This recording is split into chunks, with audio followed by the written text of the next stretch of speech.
Welcome to the Arnold Arboretum's 2021 Director's Lecture Series, hosted by William Ned Friedman. Dr. Friedman is the 8th director of the Arnold Arboretum in its nearly 150-year history, as well as Arnold Professor of Organismic and Evolutionary Biology with Harvard University. As a botanist, he has devoted his career to studying the evolution of plants, in particular the origin of flowering plants, also known as Darwin's abominable mystery. As director of the Arnold Arboretum, Ned is responsible for stewarding, promoting, and sharing the extraordinary botanical and horticultural resources of the Arnold Arboretum with students, scholars, and many, many thousands of visitors. Thank you, Ned, for hosting this series and for welcoming our speaker. Thank you, Pam. It's wonderful to be here. Just a week ago, we gathered to hear the first in the series this year, which is centered around a single species, the pecan, a native tree to North America, and the series, the intersection of biodiversity and human diversity. I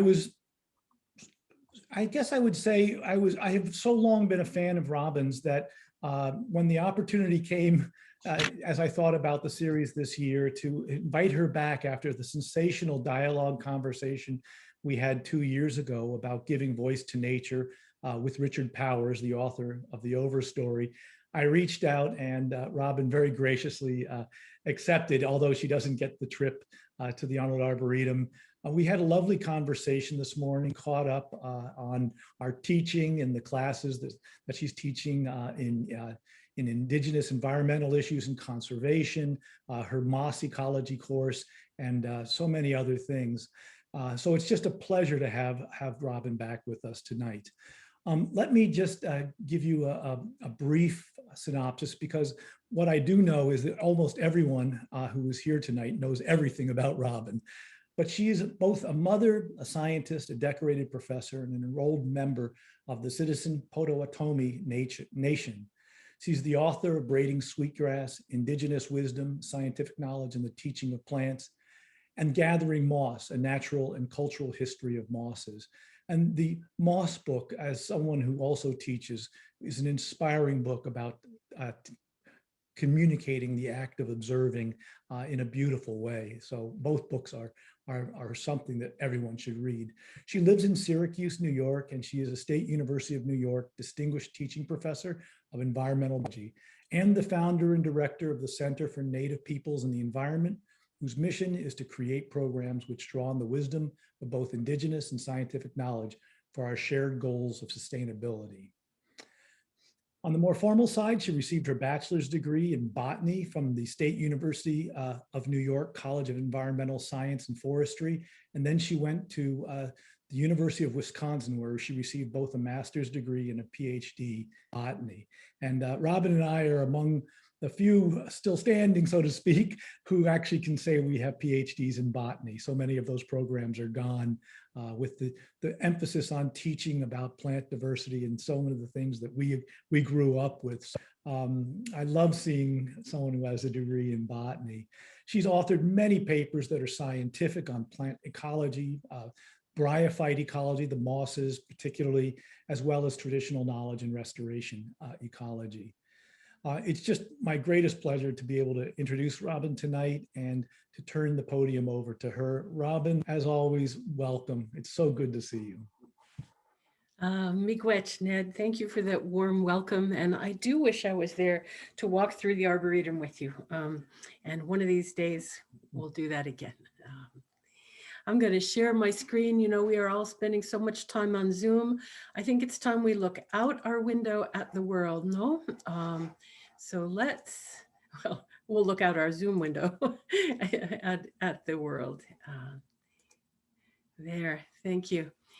I want to begin with our traditional protocol greeting in our beautiful Potawatomi language to say, Bonjour, Shabadaske Gish Kokwe Nadeshnakas, Bodwe Wadmi Kwenda, Megaze Dodem, Minwa Mako Dodem, Miigwech Kinagego Gomijong. And in that language, I greet you all respectfully and tell you that I'm a Potawatomi woman. My name is Light Shining Through Sky Woman. I'm a member of the Bear Clan and also of the Eagles. And I am so grateful to be here with you to share with folks who share a passion for plants, for history, and the way that trees are wrapped up in our stories. I also want to say there that I am speaking to you today from the ancestral and contemporary territories of the Haudenosaunee peoples. I live right about here, just over the ridge from Onondaga Nation, who are my neighbors. And I also want to acknowledge that we have, as you know, an unpaid debt of history, of land, and surely of knowledge and philosophy and practices of how we care for Shkakmikwe, for Mother Earth. When Ned asked me to share a story from an essay in braiding sweetgrass, I was delighted to do that because it is one of my favorites. And to have it interwoven with Dr. McWilliams' brilliant talk from last week, and I'm so looking forward to Taya Miles' talk next week, to really bring together story and science. And that's what I want to do today. I'm going to interweave some readings from the Council of the Pecans in braiding sweetgrass, and maybe take a little dive into some of the science and history along the way. And we know that braiding together a story on a windy winter, almost spring night is probably a wonderful place to begin. So let's start there. Heat waves shimmer above the grasses, buzzing with cicadas, the air heavy and white. They've been shoeless all summer long, but even so the dry stubble pricks their feet as they trot across the sunburned prairie, lifting their heels like grass dancers. Just young willow whips and faded dungarees, and nothing else, their ribs showing beneath narrow brown chests as they run. They veer off toward the shady grove where the grass is soft and cool underfoot, flopping in the tall grass with the loose-limbed abandon of boys. They rest for a few minutes in the shade and then spring to their feet, palming grasshoppers for bait. The fishing poles are right where they left them, leaning up against an old cottonwood. They hook the grasshoppers through the back and throw out a line while the silt of the creek bottom oozes up cool between their toes. But the water hardly moves in the paltry channel left by drought. Nothing's biting except a few mosquitoes. After a bit, the prospect of a fish dinner seems as thin as their bellies, beneath faded denim pants held up with twine. Looks like nothing but biscuits and red-eye gravy for supper tonight. Again. Mama will be disappointed. They hate to go home empty-handed, but even a dry biscuit fills the belly. The land here along the Canadian River, smack in the middle of Indian Territory, is a rolling savanna of grass with groves of trees in the bottomlands. Much of it has never been plow broke, since no one has a plow. The boys follow the stream from grove to grove, back up toward the home place on the allotment, hoping for a deep pool somewhere, but there's nothing. In the next copse of trees, one boy stubs his toe on something hard and round hidden in the long grass.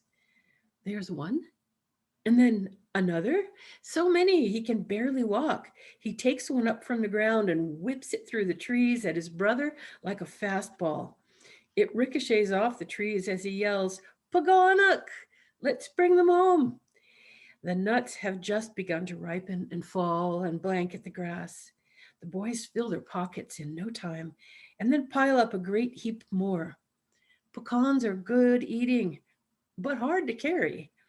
They try loading each other's arms, but it's like trying to carry a bushel of tennis balls. The more you try, the more end up on the ground. But they hate to go home empty-handed, and Mama would be glad for these. but you can't carry more than a handful unless the heat eases a little as the sun sinks low and the evening air settles on the bottomland, cool enough to run on home for supper. Mama looks out of the cabin door down toward the river and hollers for them. Along the path come the boys, running along, their skinny legs pumping, and their underpants flashing white in the fading light. It looks like they're each carrying a big forked log, hung like a yoke over their shoulders. They throw them down at her feet with grins of triumph. 2 pairs of worn out pants, tied shut with twine at the ankles and bulging with nuts. One of those skinny little boys was my grandpa, the other his brother, hungry enough to gather up food wherever they found it, living in a shanty on the Oklahoma prairie just before it all blew away. As unpredictable as life can be, we have less control even over the stories that they'll tell about us after we're gone. Hugh would laugh so hard to hear that his great-grandchildren know him not as a decorated World War I veteran, not as a skilled mechanic for those newfangled automobiles or a bookish Carlisle graduate, but as a barefoot boy on the reservation, running home with his pants stuffed with pecans in his underwear. The word pecan, that is the fruit of the tree known as the pecan hickory, Carya illinoisensis, comes to English from the forebears of our Potawatomi language, from an even more ancient language, the Algonquin language. And so when you say that word, pecan, you are calling up the ancient language of these lands. According to Potawatomi linguist and my friend Lindsay Jones Marion, our word bagon in the Algonquin, equivalent to pagan, we say ba and pa with the same. It was an oral language, not a written one. It really refers to any hard-shelled nut requiring a rock to crack. And then we had much relation with the French during the fur trader times. And so that became a borrowed word into French for nuts. Pagan went to pecan. And then it was borrowed again by English to make the word pecan. Note, you probably didn't know that. They took our word without attribution, just like they took the land. Now, those boys may have come home fishless, but they brought back nearly as much protein as if they'd had a whole stringer of catfish. Nuts are like the panfish of the forest, full of protein and especially of fat. People today still call nuts poor man's meat, and they were poor, all right. Today we eat them shelled and toasted, but in the old times they boiled them up into a porridge. The fat floated to the top like chicken fat on soup, skimmed off and stored as nut butter. That was good winter food, high in calories, vitamins, everything needed to sustain life. After all, concentrated nutrition is the whole point of a nut, isn't it? To provide the embryo nestled within with all that is needed to start its new life. And hard-shelled nuts were a really important part of the diet of woodland native peoples, among them my ancestors. In our northeastern and Great Lakes homelands, shagbark hickory was probably the most important. And interestingly, in archaeological evidence, the most common plant fragment that is found in archaeological sites are hickory nut shells, a dominant plant food with high fat and protein. And our reliance on nuts in the diet wasn't just a product of going around and picking them up as the boys did, but it was also the result of forest management. Remember that these are mast fruiting species, right? They don't produce every year. They pecans in particular, sometime between every 3 to 7 years will they make a really big crop. And indigenous peoples of the Northeast, of the Appalachians, of the Great Lakes use sophisticated knowledge of ecology and prescribed fire to tend the landscape, almost like it was an orchard. They created, using prescribed fire, fire-tolerant oak hickory forests, where today, in an age of fire suppression, there would be mesic northern hardwoods like beech, birch, and maple. And my ancestors knew what contemporary agriculture has seemed to forgotten, that food security is rooted in biodiversity, not in monoculture, not in uniformity. So they created groves of different food plants, including nut trees. And not only was forest management used to create stands of these mast producing trees, but so was deliberate transplanting of favored species into the landscape in a way that contemporary plant ecologists call anthropogenic range extension. All these delicious nuts, they were so prized by our people that they carried them wherever they migrated, although probably in baskets and not in their pants. The hickories, black walnuts, and butternuts of our northern homelands have their own specific names. They weren't all called bagan. That's just the generic for nut, um, as did our cultural keystone species like the sugar maples and the paper birches.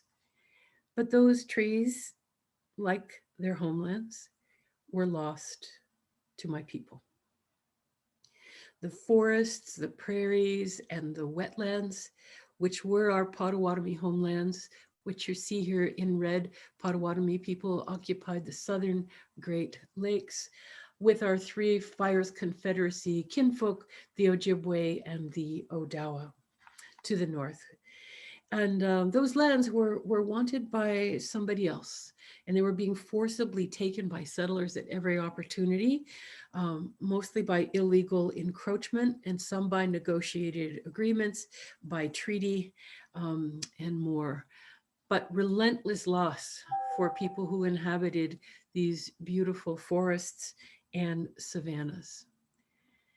And our homelands include Chicago, Chicago, which actually in our language means, some people say it means the skunk smelling place. But as a botanist, I go with the other interpretation is it's the place where the wild onions grow, which would also make it a skunk smelling place. And in the 1820 and subsequently in the 1833 Treaty of Chicago, our people, our chiefs spoke. They said, "When you first spoke to us for our land, we said we had a little and agreed to sell you a piece of it. But we told you we could spare no more. And now you ask us again. You're never satisfied. Our land has been wasting away ever since the white people became our neighbors, and we have now hardly enough left to cover the bones of our tribe." In the Treaty of Chicago, the people reserved lands for themselves, homelands that they were told they could stay on forever. And I've seen the names of my ancestors on that treaty. The father of Shawanoda, the wind blowing through.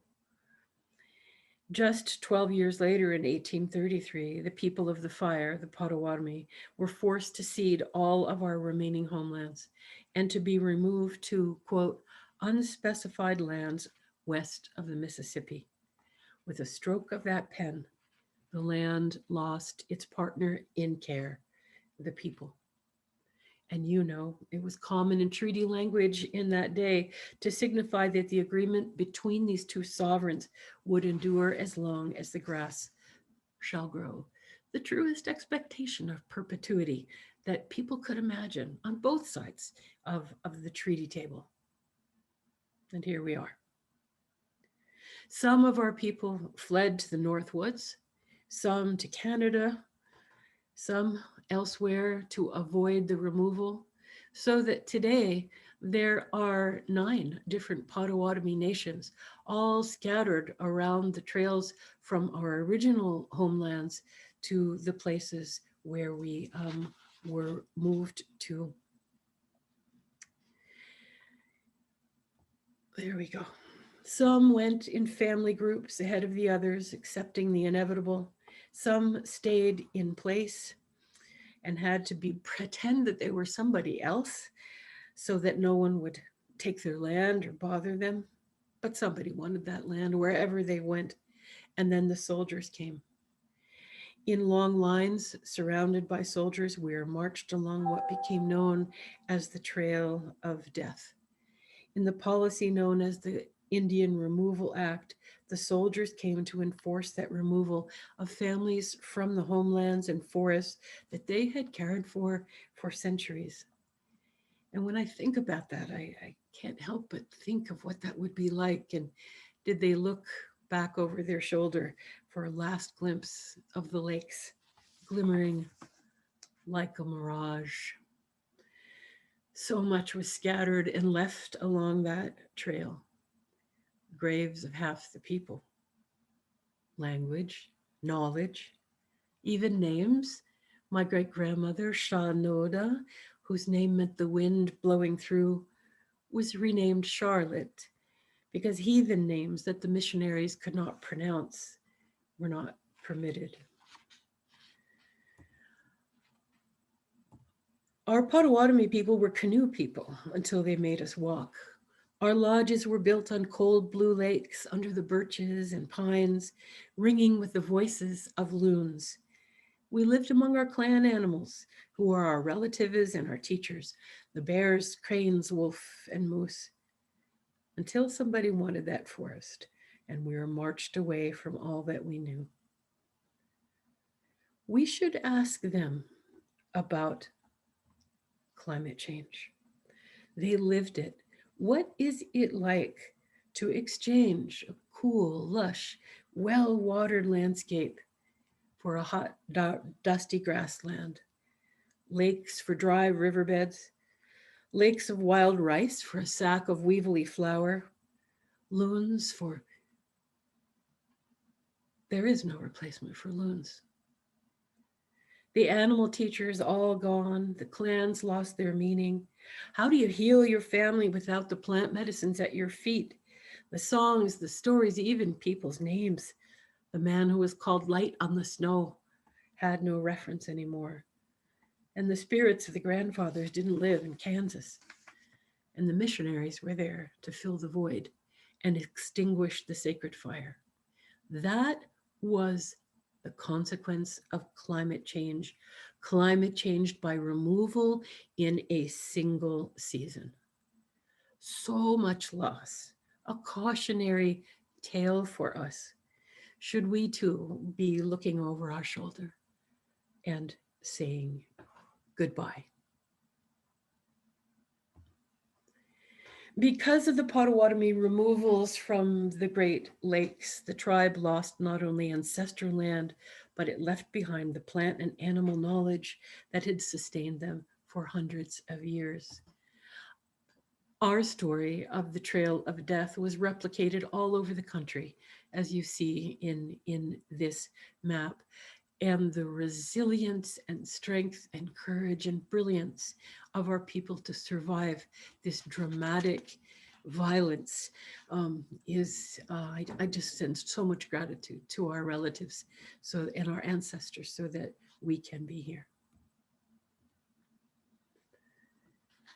And this is where they ended up.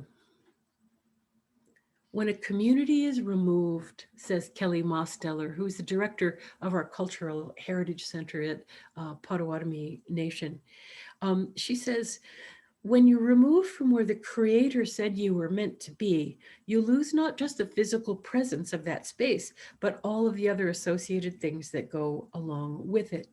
For a people whose cosmology ties them directly to a specific place, it is earth-shattering to be removed from that and from the companionships with your trees.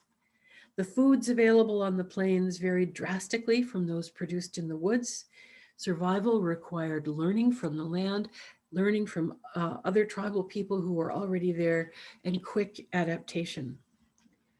However, they found groves of pecan trees, similar to the nut-bearing trees in the Great Lakes region. Kelly says, when seeing pecans, you have to imagine it was a comfort. Even if pecans weren't a food staple for us previously, we already had the word. There has to be something reassuring, she said, when you go somewhere and the food is waiting for you. This is a story of tremendous loss. It's a story of the risks that we face in the climate catastrophe that we are on the precipice of. And it is also a story of resilience. Now, I want to tell you, as I write in the essay, I only make pecan pie at Thanksgiving when there are plenty of folks around to eat it all up, because I don't even like it, especially as it is sweet enough to make your teeth ache. But I always want to honor that tree.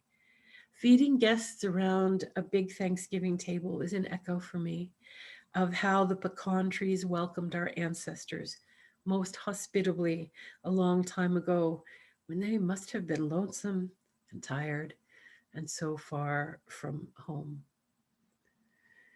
When we visited the old home place on the allotment in Oklahoma, I saw a pecan tree shading what remains of the house, and I imagine Grammy.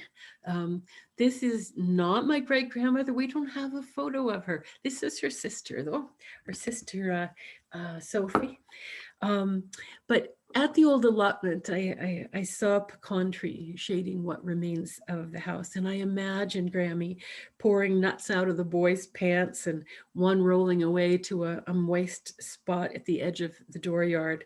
She had a big garden, and maybe she paid her debt to the trees by planting a handful right then and there.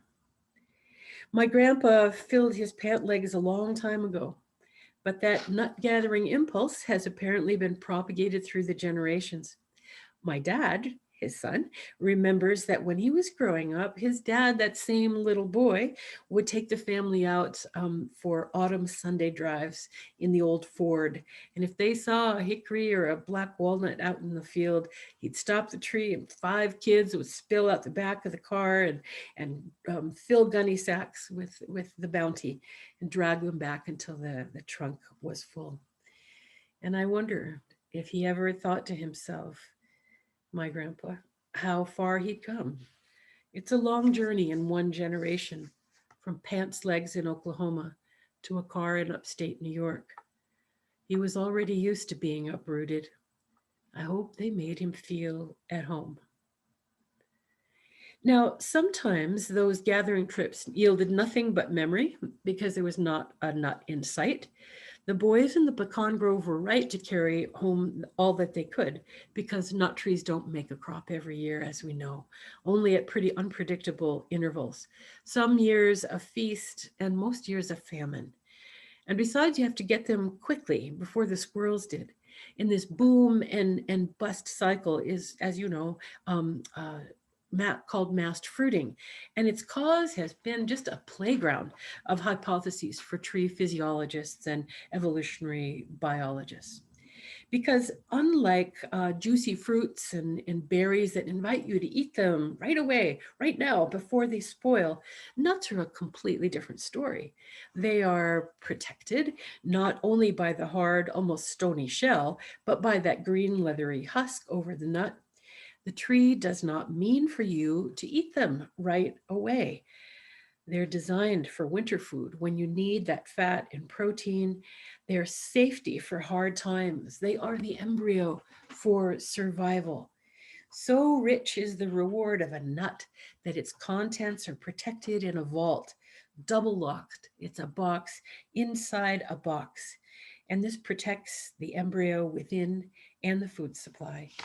And it virtually guarantees that the nut will be squirreled away for safekeeping someplace safe. And the only way through that shell is a lot of hard work, as we know.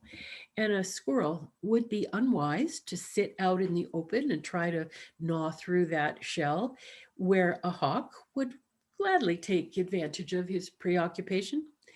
Nuts are designed to be brought inside to save for later, in a squirrel's cache or in the root cellar of an Oklahoma cabin. And in the way of all hoarders, some will surely be forgotten, and then a tree is born. Those nut trees are also counting on some of those squirrels to end up a blood spatter on the snow, leaving seeds well planted in a fertile burrow. For the mast fruiting strategy to succeed in generating new forest, each tree has to make lots and lots of nuts, so many that it overwhelms the would-be predators like chipmunks and squirrels and others. And if the tree just plodded along making a few nuts every year, like many plants do, the problem is they would all get eaten and there would be no next generation of pecans because they're that good. And remember how many calories are in every nut. Trees can't afford that outpouring of energy every year. They have to save up for it, just like a family would save up for a special feast or a special event. And mast fruiting trees make carbohydrates every year, but essentially what they're doing is kind of stuffing those resources under the proverbial mattress. They are banking their photosynthetic calories as starch in their roots, and when the account has a surplus, then is the year you could fill your pants with nuts. And as I said, forest ecologists have hypothesized that mast fruiting is the simple outcome of this energetic equation. When they have enough carbohydrates stored up, they make nuts. That makes sense. Except that trees grow and accumulate calories at different rates, depending on their habitats, right? The fortunate ones in favorable habitats should fruit more frequently than the ones that are in marginal habitats, but they don't. That's not how it works. If one tree fruits, they all fruit. This is synchronous mast fruiting. There are no soloists. Not one tree in a grove, but the whole grove. Not one grove, but every grove, all across the county and many times all across the state. The trees don't act as if they're individuals. They act as a collective. But exactly how this synchronicity is orchestrated, we don't yet know. You see this slide of some of the hypotheses that people have come up with. We will talk about some of them as we go forward. In that summer of 1895, the root cellars throughout Indian Territory were full of pecans, and so were the bellies of boys and squirrels. For people, the pulse of abundance feels like a gift, a profusion of food to be simply picked up from the ground, if you get there before the squirrels. And if you don't, at least there'll be lots of squirrel stew the next winter. Those pecan groves give and give again to people and squirrels alike. In Potawatomi ways, trees are honored as our teachers. And here reminds us of the power of unity. What happens to one in a pecan grove happens to all, the people and the trees. We can starve together or feast together because all flourishing is mutual.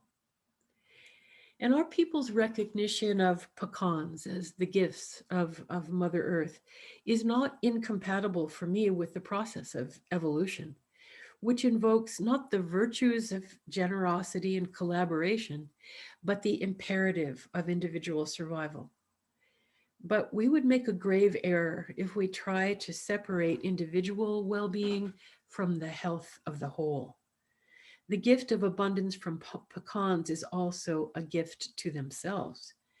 By sating squirrels and people, the trees are ensuring their own survival.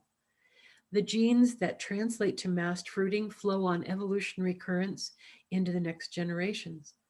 Those that lack the ability will all get eaten and reach a dead end. People who know how to read the land for nuts and carry them home to safety and survive the February blizzards pass on that behavior to their progeny, not by genetic transmission, but by cultural practice. Although, who knows, maybe there is a human gene for squirreling away nuts.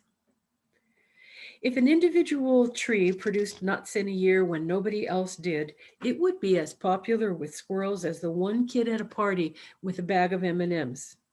All its nuts would be eaten. There'd be none to be cached and forgotten, and no new pecan trees. Only one needs to survive and replace the parents. Only one in the bushels of nuts that it might produce over a lifetime. So, from the tree's perspective, it's a waste if none survive.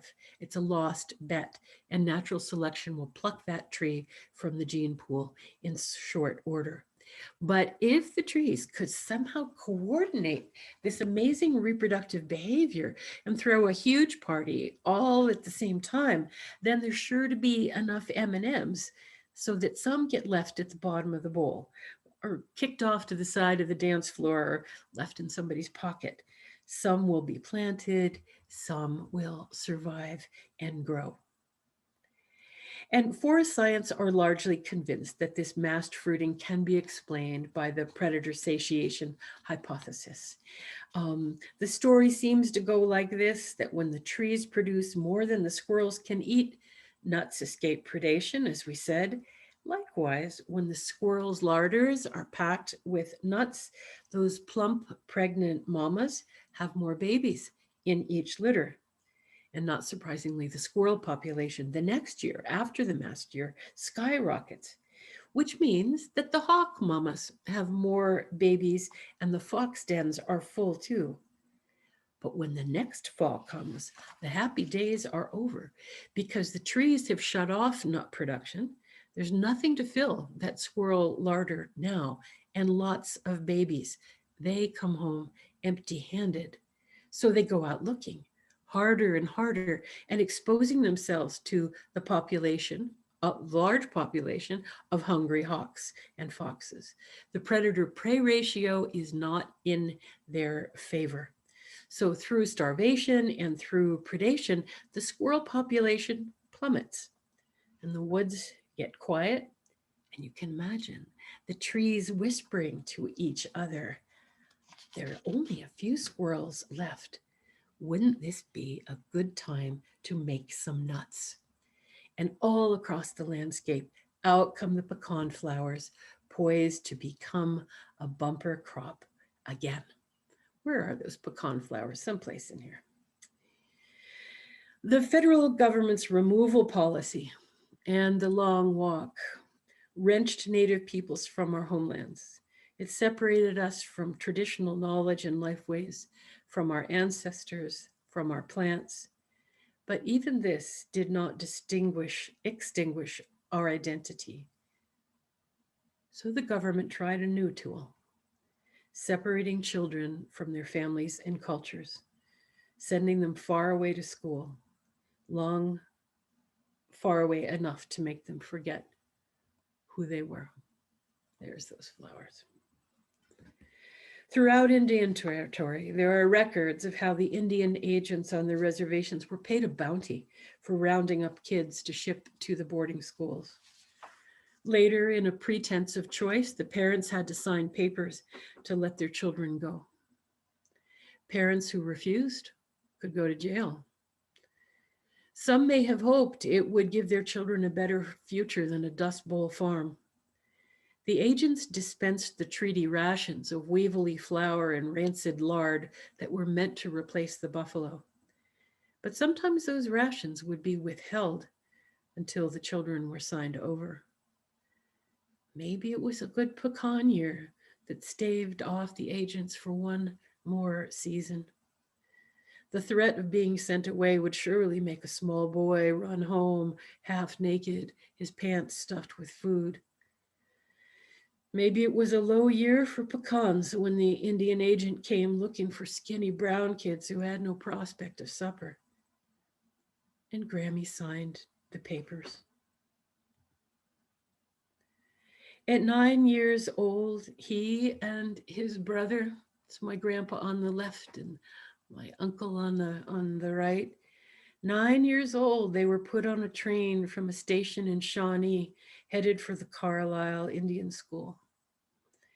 As you may know, these infamous boarding schools were organized under the motto of kill the Indian to save the man, with the goal of cultural erasure, cultural genocide in the guise of education. Solving the Indian problem, which was the land problem, by assimilation, they said, was cheaper to educate than to fight. There's the train station that took those kids away. Language loss, culture loss. When you realize that the goal of these schools was to forbid the speaking of our language and practicing our culture in any way, erasure of all that it meant to be a Native person. You see here these famous photos from Carlisle of the before and after pictures of these young people sent off to school in their finest by their parents and then dressed in military garb with their hair cut.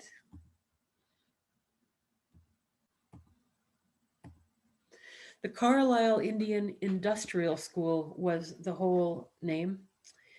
And in this historic marker, they say, despite idealistic beginnings, it left a mixed and lasting legacy.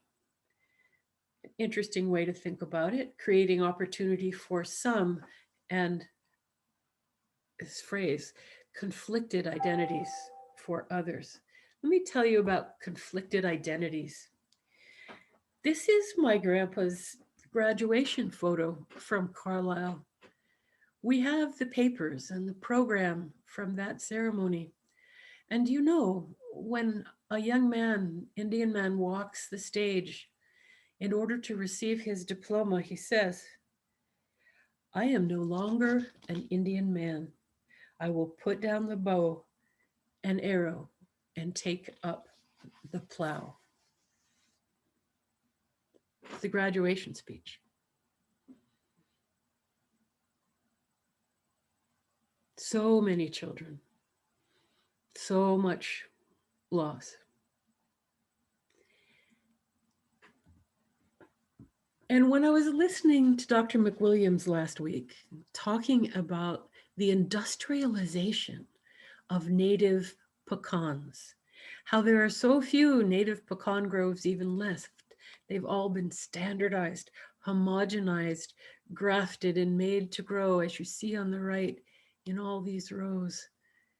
It struck me that it is the same mindset, the same worldview of domination and control over nature that has you line up little children in military uniforms in straight rows like a plantation. Children, language, lands, cultural genocide. Everything was stripped away, stolen or dropped like coins from a hole in your pocket when you weren't looking because all of your attention was spent on simply staying alive. One thing that our people could not surrender was the meaning of land. In the settler mind, in the native mind, land was identity, land inseparable from identity. Land as our sustainer, the ones who take care of us. Land as the residents of our greater family, our more than human family. Connection to ancestors, land as library, land as healer, land as inspirited, land as home. Land not as the place that you claim some right to, but land as the place where you enact your moral responsibility to the rest of creation, because land is sacred. Of course, they could not surrender communal land because this is what land means in their worldview. But they encountered this dominant worldview in which land was understood as natural resources, as capital, as property, and potentially as ecosystem services. Land, in our way of thinking, could not be owned by an individual. It belonged to itself. Land was understood as a gift and not a commodity that could ever be bought or sold. Land in common gave people strength. It gave them something to fight for. And so, in the eyes of the federal government, communal land, this worldview of relationship to sacred land, was a threat to the government of the United States. It was a threat to the very notion of manifest destiny that you see in this famous artwork. the exploitative economy that regarded land as property, free for exploitation, and a source of settler wealth. So after thousands of miles, here we go. The real question that is in conflict between these ways of thinking about lands is land just a source of belongings, or is it our most profound source of belonging? And after thousands of miles of moving from the Great Lakes first to Kansas, that should have been enough, but the federal government came again to our people. They were offered another move, a move to end all moves to a place that would be theirs forever. They were desperately poor in Kansas, and the notion that there could be a better place for them rather than this end of the road was very attractive. And what's more, the federal government promised that the people would have a chance to become US citizens, to become part of a country that surrounded them and would protect them. Our leaders studied and counseled and sent delegations to Washington to consult. The US Constitution apparently had no power to protect the homelands of Indigenous peoples. That was abundantly clear through removal. But the Constitution did explicitly protect the land rights of citizens who were individual property owners. And perhaps that was the route to a permanent home for our people. The leaders were offered this right to own their own property as individuals, not as a people, but as individuals, inviolate from the vagaries of Indian policy, or so they understood it, that they would never be forced off their lands again if they converted their lands to property from sacred home. All they had to do was agree to surrender their allegiance to land held in common and to private property. And with heavy hearts, the leaders and the federal officials sat in council all summer, struggling to decide, weighing the options, which were few. Families were divided against families. Stay in Kansas on communal land and run the risk of starving and losing it all, or go to Indian territory as individual landowners with a legal guarantee. This historic council met all that hot summer in a wise and shady place that we call today the Pecan Grove. Our people have always known that the plants and animals have their own councils and a common language, but people don't share that language anymore. We lose the wisdom of our relatives. The trees, when we recognize them as our teachers, I think I know what the pecans were whispering among themselves. They would have counseled, stick together, act as a collective. We pecans have learned that there is strength in unity, that the lone individual can be picked off as easily as a squirrel steals all the nuts from a tree which is fruited out of season. But the teachings of pecans were not followed. And so our families packed the wagons one more time and moved west to Indian Territory to become the citizen Potawatomi nation. Tired and dusty but hopeful for the future, the first night on these new lands, they found an old friend. They rolled their wagons beneath the shelter of the pecan grove and began again. Every tribal member, everyone was given title, property to a 160-acre allotment that the federal government deemed sufficient to make a living as a farmer. True to the vow that was made at the graduation stage at Carlisle. By accepting citizenship, their allotments could not be taken from them. Unless, of course, a citizen could not pay his taxes, or unless a rancher offered them a lot of money, fair and square. Individual parcels were snapped up by settlers like pecans by hungry squirrels. And during this allotment era of carving up communal land into individual property, more than 2/3 of our reservation that was promised to us as citizens for this sacrifice of communal land was gone, converted to private property owned by settlers. But unaffected by and that any land that was left over or unallotted or the taxes didn't get paid on were scheduled for sale. Indian land for sale, get a home with perfect title.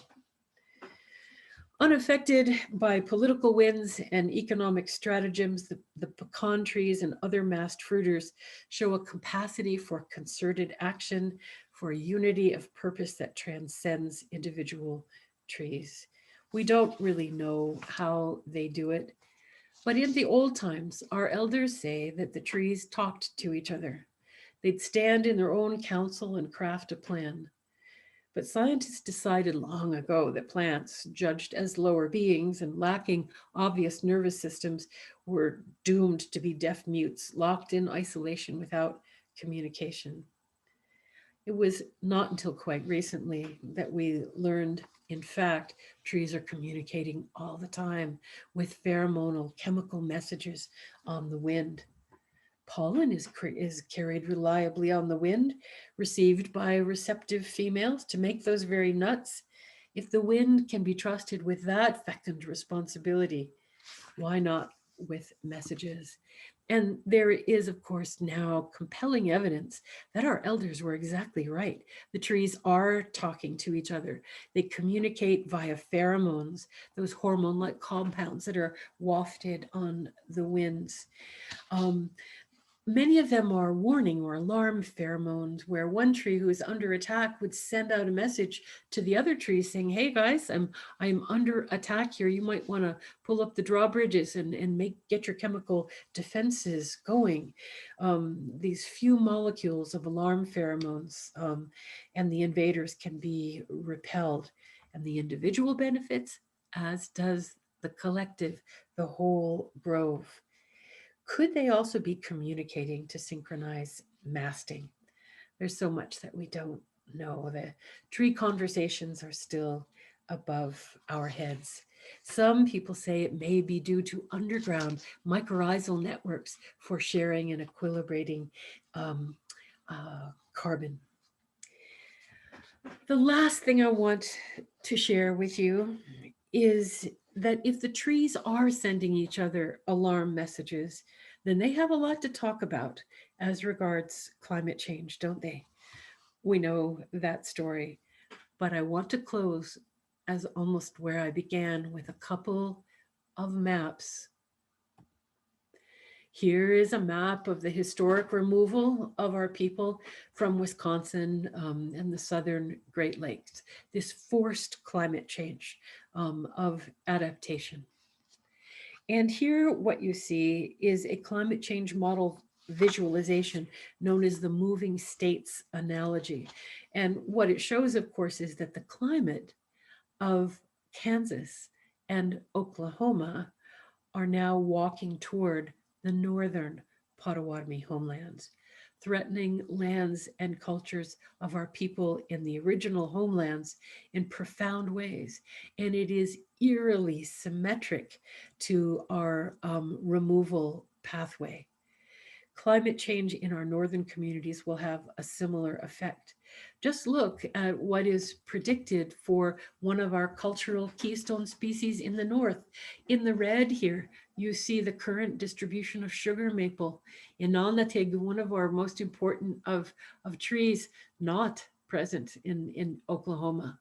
But look, under climate change model simulations, our maples will be gone. They'll be climate refugees, like our Potawatomi ancestors having to flee to Canada. So let's look at climate change predictions for pecans. Pecans, never numerous because of their restriction and limited habitat to these alluvial water courses. Look where they are today. And look what climate change scenarios suggest is that pecans can, the climate will be suitable all the way north to our original homelands for pecans. How will they get there? Do we not have responsibility to help our relatives walk across all of that distance, picking up the tool and the responsibility that our people always had of what conservation biologists today would call assisted migration, of helping forests walk, helping them move around. In return for the gifts of pecans, in return for all that was given to us, our people are told that we have a responsibility of reciprocity, to give back a gift. And we can reciprocate the gift of the pecans by planting, transplanting, range extension to help the pecans walk north with our traditional tools. 3 generations. Look at here is the great seal of my nation, and notice in the background a pecan grove.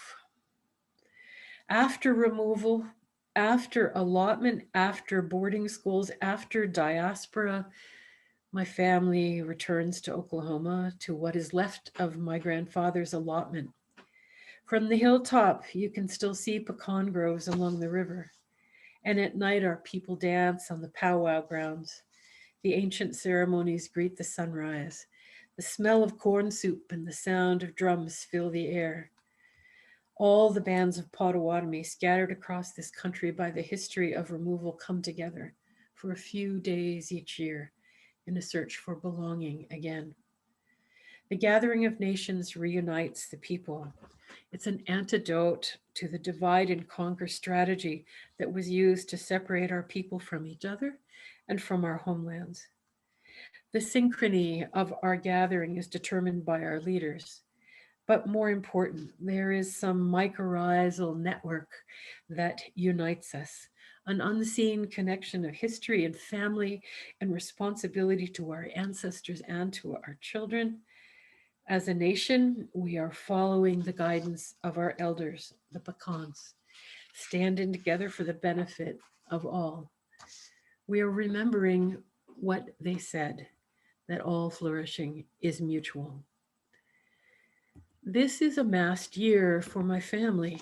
We're all here at the gathering, thick on the ground like seeds for the future, like an embryo provisioned and protected inside layers of stony shell. We have survived the lean years and flower together. I go walking in the pecan grove, perhaps the very place where my grandfather stuffed his pant legs full. He would be surprised to find us all here, remembering pecans. Miigwech. Thank you. Thank you, Robin. I'm moved to tears to hear what I already know and to find your resilience and your sense of the recovery of culture and history so moving. I just have to take a minute. Miigwech, my friend.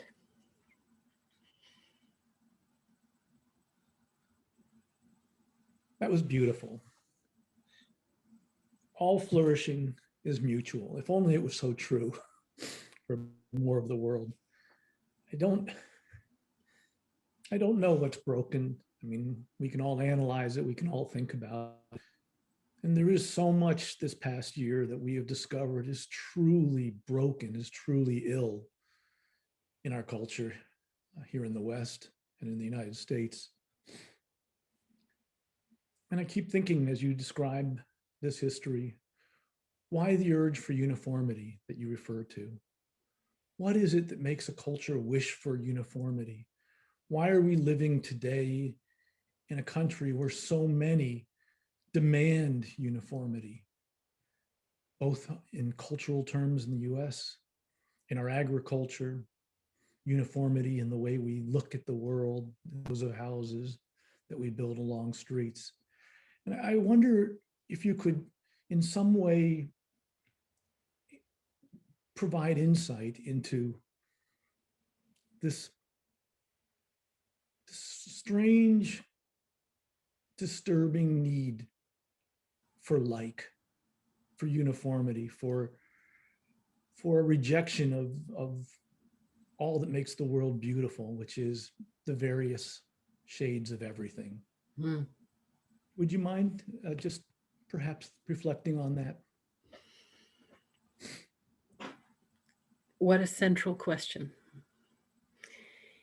There's so many ways to think about that, Ned. And, you know, some of the things that I think and write about, I think that it's certainly tied to economics. It's certainly tied to our to the notion of efficiency, right? And to capitalism, that everything becomes a commodity. And when commodities are uniform, they're so much easier to deal with. But that's only part of the answer. Where did our love of efficiency and uniformity and embrace of capitalism that destroys the very things that we love? Why do we let this happen? And I think it's also tied up with the notion of human exceptionalism, this fiction of a hierarchy of all beings, that human beings sit at the top of this beautiful world of biodiversity, and that we somehow, with our intellectual traditions, shall we say, and our fragile egos, want to see ourselves as better than everything else, better than everyone else. It causes us to marginalize all the other beings on the planet and turn them into commodities. It causes us to marginalize other people who whenever we say that people are not like us, well, we always say they're not like us and they're inferior and less than us. It is this hierarchical thinking, which has been privileged by many religions and intellectual traditions. I'm sure that's part of it. It mostly at what just is so painful is that it is a failure of kinship. You know, both science and spirituality tell us that we are more related than we are different. We are more the same than we are different. And yet there is something in us that craves that exceptionalism, that we're better than somebody else. I wish I had the answer, but I do too. Although having the answers might not necessarily affect the change, I sometimes think. true fact. But you write so beautifully about nature, and you share with the world a deeply different relationship between the native peoples that you write about and nature. It is not one of conquering nature. It is almost, as I read, it is that you sit at the foot of nature, that there is a reverence that begins because you've described an inverted system. Yes. And one that I would say, you know, many botanists would share, many of us who are biologists who have fallen in love with the natural world and gone on, but not the dominant view of Western culture.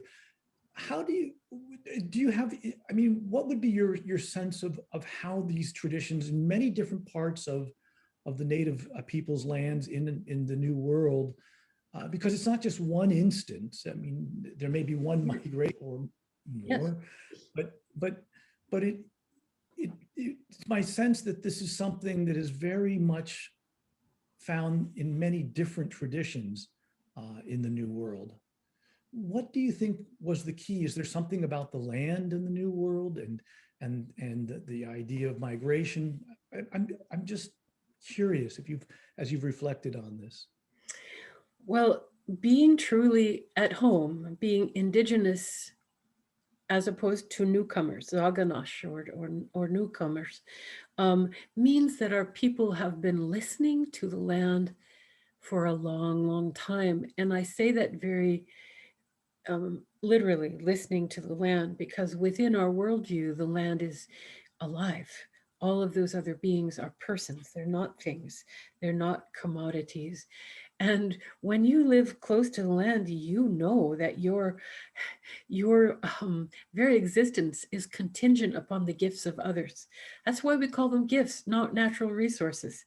You know, it's not stuff for us to take. It's stuff which is bestowed upon us, that we have not earned, that we don't deserve. And yet, and when you have that sense of the world as gift, you want to reciprocate. That's a very human way of being, right? You want to reciprocate the gifts that are given you. And, you know, to your point, Ned, about it's a worldview that turns the Western hierarchy right upside down. Absolutely. Um, in Anishinaabe, we have teachings that we call the seven grandfather teachings. They're teachings about how to live. And one that has been very much on my mind is the virtue of Edbasendoin, which is our word for humility. And humility doesn't mean thinking less of yourself or having low self-confidence. Not at all.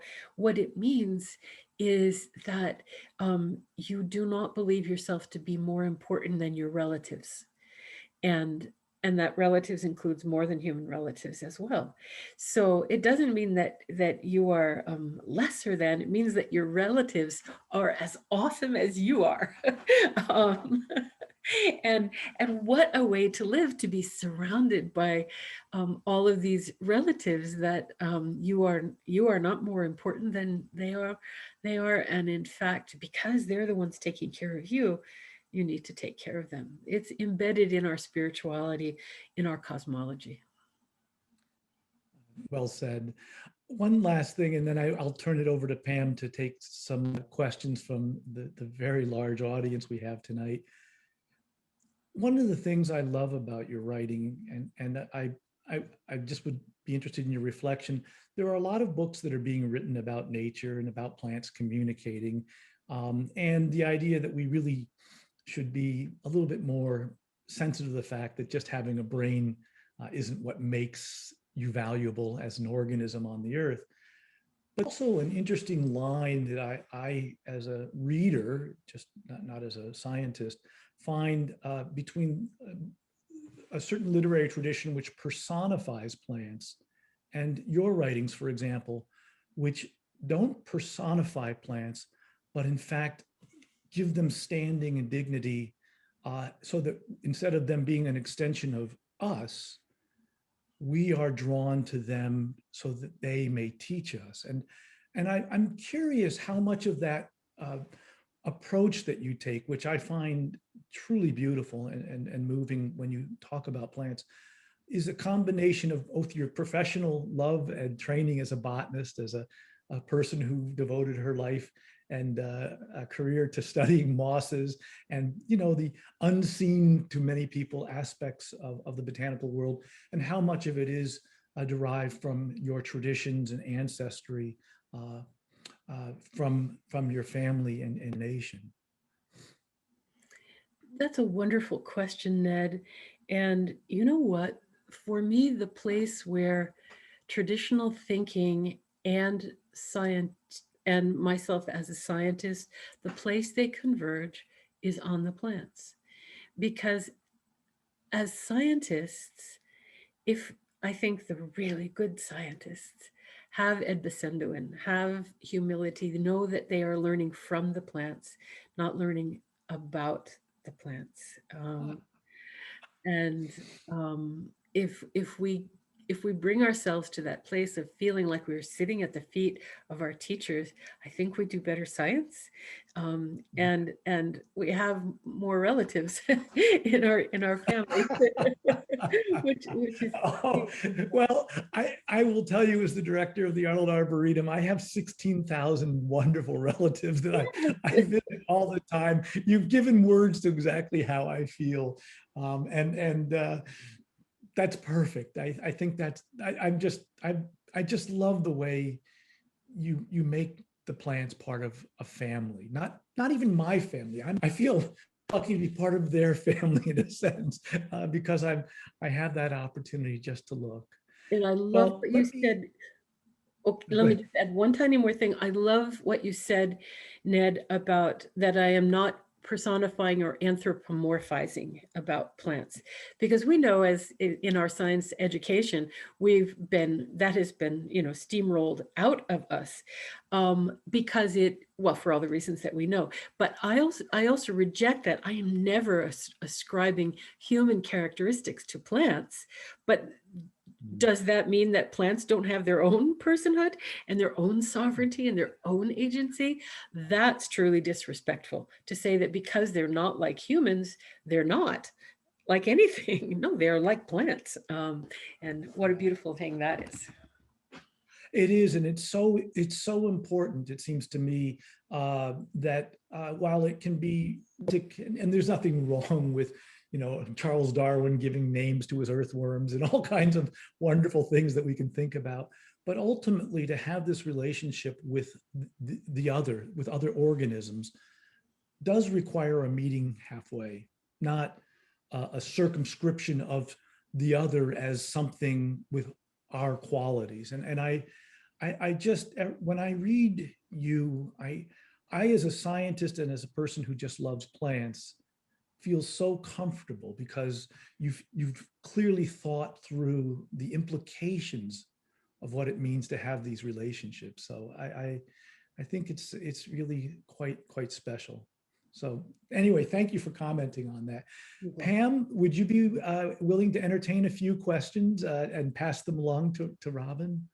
So just segueing with the topic of relationships, um, do you have suggestions for how we can forge closer relationships with our natural environment, but also with indigenous people who might be living near us? How can we uh, strengthen those relationships? That's a big question, and I'm trying to think of an answer that matches both of those. One of those is, I think, to think about what does it mean to be a good neighbor, um, both to plants and the natural world around you, and to our human neighbors, including indigenous nations in your communities, and really to interrogate, what does that mean to be a good neighbor? It means knowing your name. Let's start with that. Know your names, and once you know people's and plants' names, you can know what they need and what they want, and what is it that helps them flourish. And so you, as a neighbor, you know, bring over pie. You bring something to your neighbors, and be they plant or human neighbors. You think about neighbors as being in relationships of reciprocity. So I would say the ways into relationship are attention and reciprocity.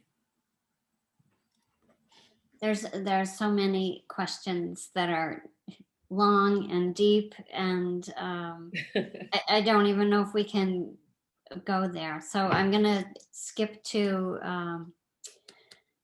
maybe some less deep questions. But did tribal people settle where the trees were growing, or did they plant these trees where they settled? Great question. I think the answer is both. Hmm. Because when you settle among them and you realize, oh, these are good neighbors. I want to be with them. And when our people moved and migrated, they took the plants with them that they liked. Around here, butternuts are a favored food that are a little bit out of range. We're at the northern limit for butternut, and it's said around here that if you have a butternut grove, that's an old Onondaga village, because they moved butternuts to be in their village sites. And I'm happy to say that I have a big grove of butternuts. And so moving the plants around, but it was not just on migrations. Remember that our people lived in what were called seasonal rounds. We moved around our landscape, not as nomads, but in a very purposeful way because of all these tending practices. If you had burned that forest so it was all perfect for hickory nuts, you're going to go there. And then after the hickory nuts were harvested, you go someplace else for harvesting something else. So in those moving through the landscape in seasonal rounds, you would also bring plants with you. Do you think we should resist the idea of ecosystem services? The questioner finds it offensive, but if it helps protect the land from development, maybe that's what she has to do to get on board. That's a really great question. And language is so tricky. I don't like that phrase either. You know, it's an economic model, it's a utilitarian model that just feeds into a sort of a capitalist mindset of valuing, putting a dollar figure on what the land gives us. Um, so I find it philosophically grating. But I think I would also know that given the new the work in ecological economics that are trying to ally market economics with good ecological practice, they find it useful. So I think I might come down at the same place the questioner does of, I don't like it, but it's a tool that may be convincing to some. Robin, can I push on this? Because I feel very strongly the way you do, Yeah. and this questioner. Is there a risk that the short-term gains turn into long-term losses? That we're coming back to philosophies, societal values. If we can't protect biodiversity for its own sake, if everything is a commodity, ultimately, are you concerned that this becomes something that gives us the individual wins here and there, but ultimately doesn't change the values of our society? And if we don't change our values, I'm not so optimistic about things. Yes. Ned, I couldn't agree with you more that I really think it's values change where the meaningful redirection of our ways is going to happen. But values change also takes a long time. So is there a pragmatic sense in which you use that as a stopgap while values change, or you run the risk that the values won't change because you have the stopgap? I don't know, but I agree with you that it is intrinsic value to the land in this worldview shift that will save us. I think about the great Oren Lyons, wonderful Onondaga faith keeper and an international indigenous environmental leader. He said that over his 90 years in doing this work, that all of the work boils down to 4 words, and he says it's values change for survival. And I think he's right. Could you say that again? It's values change for survival. Values change for survival. Yes, we have to change the economy. Yes, we have to address innumerable other issues, but underlying all of them is our values. More mundane, are there predators besides squirrels that go after pecans? I would say humans. Sure. I would refer that back to when I was listening to Dr. McWilliams the other night, that he talked about raccoons as being important consumers. There may be others, but I don't know. It's interesting to be writing and thinking about pecans when I don't live with them. I only know them when I visit the reservation. So I don't know. About your writing, how did you choose the essays that you included in Braiding Sweetgrass, and how many essays did you have to leave out? Oh, many. Many. I chose them to, and in fact, wrote them to fit this arc to try to help a reader into this mind space of reciprocity. So I wanted essays that brought forth the notion of the world as gift. When you pay attention, you see the world as gift. If you see the world as gift, we practice gratitude. What does gratitude look like in a radically applied way? And then to say, well, when we feel so grateful, we want to reciprocate the gift. What are some of the ways we can reciprocate that gift? So the essays were chosen to kind of be a constellation of stars about how could we reciprocate the gifts of the world, particularly of the plant world, and then to mindfully represent as honestly as I can both the indigenous worldview and the teachings that have been shared with me, and uh, and scientific perspectives on the land as well, to see if there are ways that we can use them together to magnify our understanding and our compassion for the world. Someone suggested that perhaps people on board here would donate to the Center for Native Peoples and the Environment, which you founded. I'll throw that out there. And someone else was mentioning your wonderful Serviceberry article. Was that in the New York Times or? No, it was published by Emergence. Oh, right. Yeah. Yes, that's where I read it. Yeah, for folks who haven't discovered Emergence yet, oh my gosh, Wonderful. so wonderful. Great source of this place where science, nature, culture, and spirituality all dance with each other. It's a great organization and publication. Ned, are you, you have one more burning question yourself? I'll just make maybe a comment, not a burning question, but I'm thinking about the Carlisle School and those images, and they're hard to look at, and they're searing. But if anything I could wish for without the brutality of that is something of the reverse, that our current educational system could turn to the wisdom that you are describing to raise children with the values that you yourself write about. I feel sure that we'd be better in a generation or two. So it's interesting to think about how we go about educating the young, and perhaps so important to understand that this is the key to the future, starting the first day with a child in nature. So Robin, I just cannot thank you enough for what was a beautiful